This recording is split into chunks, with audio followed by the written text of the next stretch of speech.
এই সরকারি প্রকল্পগুলি তাতে কিছু টাকা, সেই টাকা মানুষের কাছে যাওয়া, এগুলো সব চলুক। বামপন্থীরা কোনোদিন সুযোগ পেলে হয়তো বাড়তেও পারে, কারণ মাঝের টাকা চুরি করে ফেলার লোক আমাদের পার্টিতে নেই।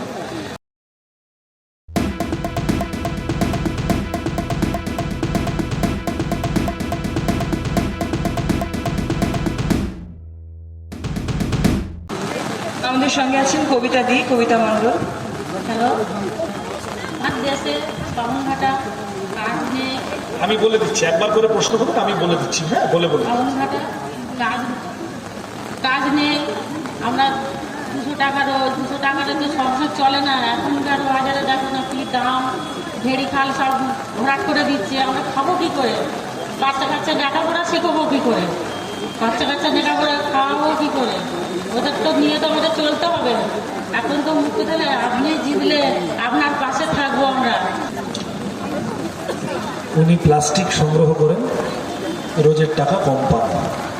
প্লাস্টিক সংগ্রহ করেন এবং রোজের টাকা কম পান, যাতে করে চলে না।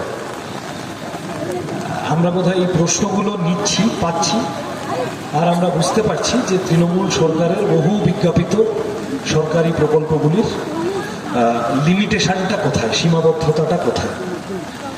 এই সরকারি প্রকল্পগুলি তাতে কিছু টাকা, সেই টাকা মানুষের কাছে যাওয়া, এগুলো সব চলুক।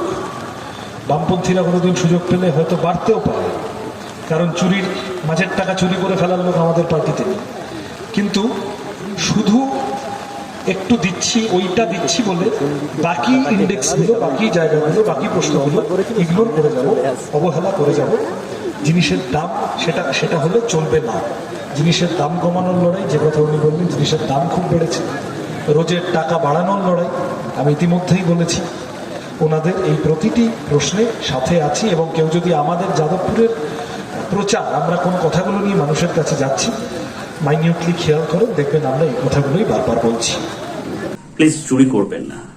একজন কন্টেন্ট ক্রিয়েটার অত্যন্ত কষ্ট করে তার কাজকে এগিয়ে নিয়েছে, তাই তার কাজকে সাপোর্ট করুন, তার কাজকে ভালোবাসুন, কিন্তু তার কাজ নিজের চ্যানেলে তুলে দেবেন না। কারণ জানবেন, পাইরেসি কিন্তু একটা অত্যন্ত দণ্ডনীয় অপরাধ।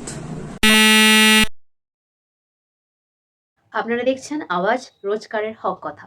For more updates about Awaaz, please subscribe our YouTube channel Rajshekhar thali.